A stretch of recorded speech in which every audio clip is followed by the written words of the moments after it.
അങ്ങനെ ഞാൻ ഖത്തർ വിട്ട് പോവാണ് മക്കളെ. ഖത്തർ വിട്ട് പോവാണ്.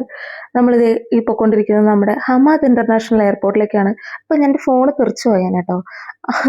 അമ്മാതിരി തിരക്കിലാണ് നമ്മുടെ ഡ്രൈവർ വണ്ടി ഓടിച്ചുകൊണ്ടിരുന്നത്. അങ്ങനെ ഈ ഒരു ഭാഗത്തെത്തുമ്പോണ്ടല്ലോ എൻ്റെ ഉള്ളിൽ നിന്ന് ഇങ്ങനെ തീ മുകളിലേക്ക് ആളിക്കത്തും. എന്താണെന്നറിയില്ല, എനിക്ക് എയർപോർട്ട് കാണുമ്പം എവിടുന്നോ ഭയങ്കര ഒരു ടെൻഷൻ കയറി വരും. പിന്നെ കുഞ്ഞിനെ കൊണ്ട് തന്നെയാണ് ട്രാവൽ ചെയ്യുന്നത്, അതിന്റെ ടെൻഷൻ ഉണ്ടാവുമല്ലോ.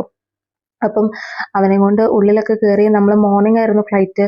അപ്പൊ കുഞ്ഞ് ഉറക്കത്തിൽ നിന്നാണ് എണീറ്റ് വന്നിട്ടുള്ളത്. അപ്പം അവന്റെ ആ ഒരു കാഴ്ച കാണലൊക്കെ കഴിഞ്ഞപ്പം അവൻ നൈസായിട്ട് കയറി അങ്ങ് കടന്നു. അങ്ങനെ അവൻ ഉറങ്ങി. അത് കഴിഞ്ഞ് പിന്നെ ഞാൻ കട്ട പോസ്റ്റ് ആയിരുന്നു. നമ്മൾ നേരത്തെ വന്നതുകൊണ്ട് ഒത്തിരി നേരം അവിടെ ഗേറ്റിൽ നമ്മൾ ഇങ്ങനെ വെയിറ്റ് ചെയ്തിരുന്നു. അപ്പൊ ഇതൊക്കെ കണ്ട്, ഈ മെട്രോയൊക്കെ പോകുന്നത് കണ്ട്, അവിടെ ആൾക്കാർ പോകുന്നതൊക്കെ കണ്ട്, ഇങ്ങനെ ഫോണിലൊക്കെ തോണ്ടി അവിടെ ഇരുന്ന് അങ്ങനെ സമയമൊക്കെ കളഞ്ഞു. പിന്നെ നമ്മുടെ ഈ ഖത്തറിലെ എയർപോർട്ടിൽ നിന്ന് എല്ലാ കാര്യങ്ങളും വളരെ സ്മൂത്ത് ആയിട്ട് കഴിഞ്ഞ് നമ്മൾ പോരും കേട്ടോ.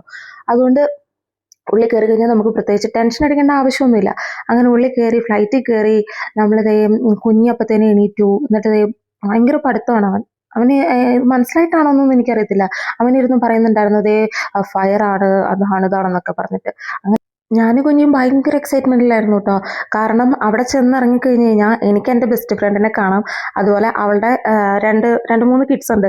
അപ്പം ഇവനും അവരെ കാണാനുള്ള ഒരു കൊതി കാരണം കൊണ്ട് ഭയങ്കര തിരക്കടിച്ചിട്ടാണ് ഞങ്ങൾ ഇരിക്കുന്നത്. 1 hour ട്രാവലാണ് കേട്ടോ ഞങ്ങൾക്കുള്ളൂ. അപ്പൊ നിങ്ങൾ ഊഹിക്കുന്നുണ്ടാവും, ഷെടാ ഇത് ഇവര് എവിടേക്ക് പോണേന്ന്. അത് ഞാൻ അവിടെ ചെന്നിട്ട് പറയാം കേട്ടോ. നമുക്ക് ജസ്റ്റ് ഫുഡ് കഴിച്ച് തീരുമ്പത്തേനും ലാൻഡിങ് ആയി. അങ്ങനെ നമുക്ക് ഫ്ലൈറ്റിലിരുന്ന് ബോറടിക്കാനുള്ള ഒരു സമയം ശരിക്കും പറഞ്ഞാൽ കിട്ടിയില്ല. ഫ്ലൈറ്റ് എടുത്ത് മേളിലെത്തി കഴിഞ്ഞപ്പോഴത്തേനും ഫുഡ് കൊണ്ടുവന്നു. ഫുഡ് കഴിച്ചപ്പോഴത്തേനും ലാൻഡിങ് ആയി. സേഫ് ആയിട്ട് ഞാനും കുഞ്ഞും ലാൻഡ് ചെയ്തിട്ടുണ്ട്. നമുക്ക് നമ്മുടെ ലഗേജ് ഒക്കെ കിട്ടി. അങ്ങനെ നമ്മൾ പുറത്തേക്ക് പോവാണ് കേട്ടോ.